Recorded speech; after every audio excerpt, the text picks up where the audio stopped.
I don't know when it started exactly. The feeling that someone was there when I looked in the mirror. You know that strange chill when you're alone, but it feels like you're not. That's the kind of fear Guni Guni knows how to whisper into your ear.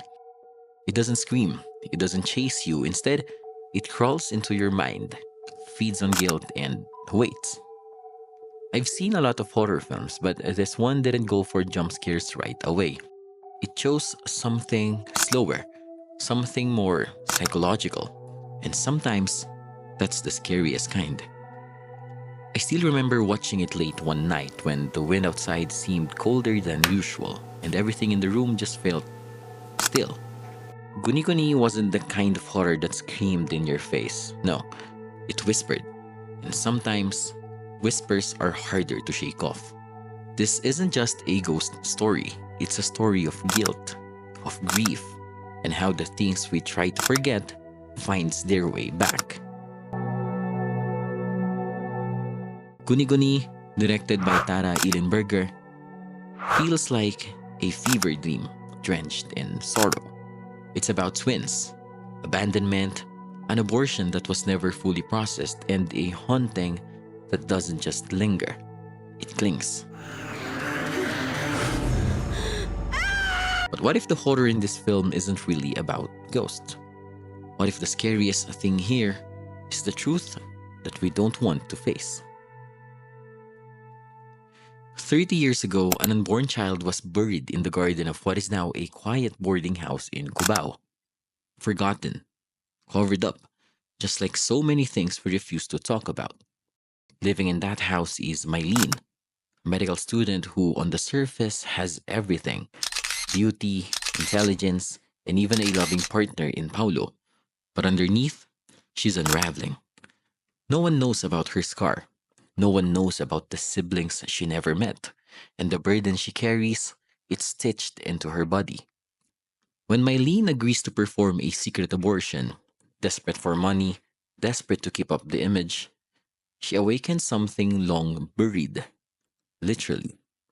A force, a presence, a shadow that has been waiting beneath the soil, patiently. Nightmares follow, then visions. A dark twin begins to manifest. Not just a symbol of Mylene's guilt, but perhaps something real. And as her fellow boarders begin dying in bizarre ways, the horror creeps in.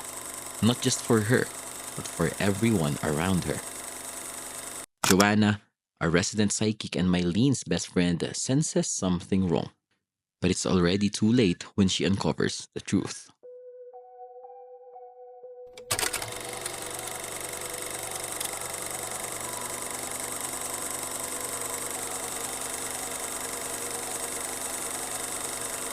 Let's talk about some themes that are emphasized on the movie.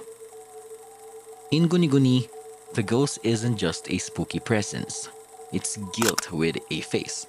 That creeping feeling you get when you know you did something wrong but can't undo it. Mylene's guilt over her decision to perform an abortion isn't just moral, it's emotional, spiritual, and deeply personal. And the horror of it all, guilt doesn't knock. It doesn't ask permission, it just shows up in your dreams, in your reflection, in the silences you thought were safe. The twin in the shadows isn't just a supernatural twist, it's a metaphor for the parts of Mylene she refuses to acknowledge. Her trauma, her anger, her grief. Guni Guni plays with this idea of duality. The perfect med student on one side and the broken girl with a scar across her body on the other. It's not just a haunting, it's self-confrontation. Boarding houses, by nature, are intimate. Thin walls, shared spaces, no real privacy, and yet everyone is hiding something.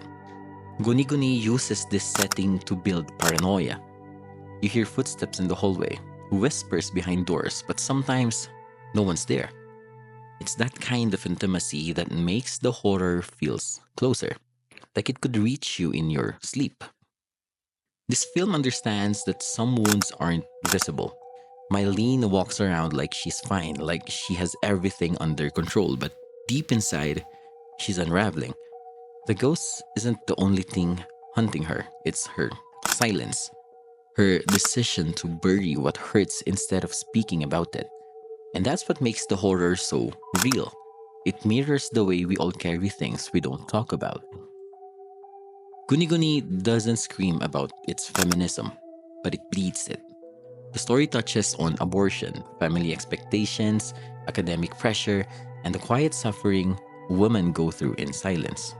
Mylene isn't a damsel in distress. She's a woman forced to make impossible choices in a world that expects her to be flawless.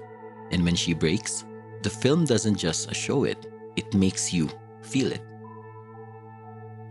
The ghost isn't simply a vengeful spirit, no, she's a forgotten child.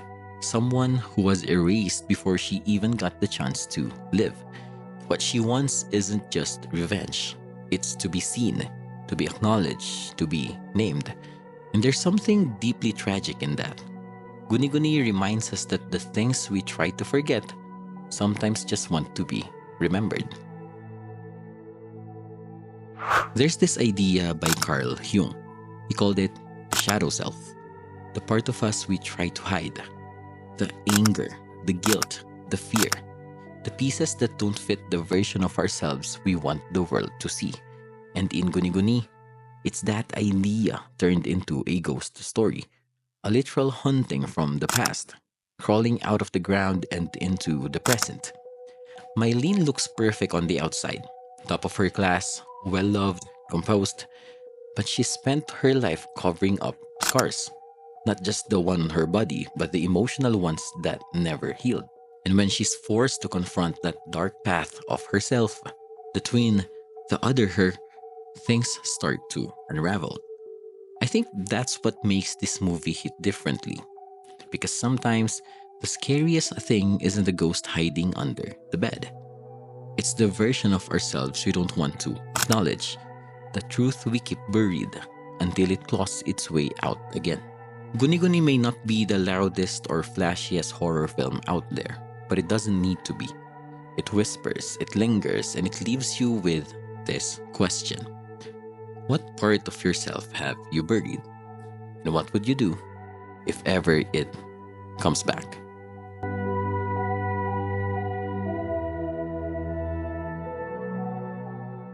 Thank you so much for watching. If you've ever felt haunted by your own choices, your past, or even your what ifs, this one's for you.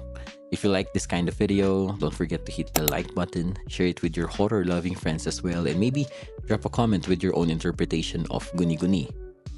Maybe you can also tell me what film should I talk about next. Until then, I'll see you on the next video.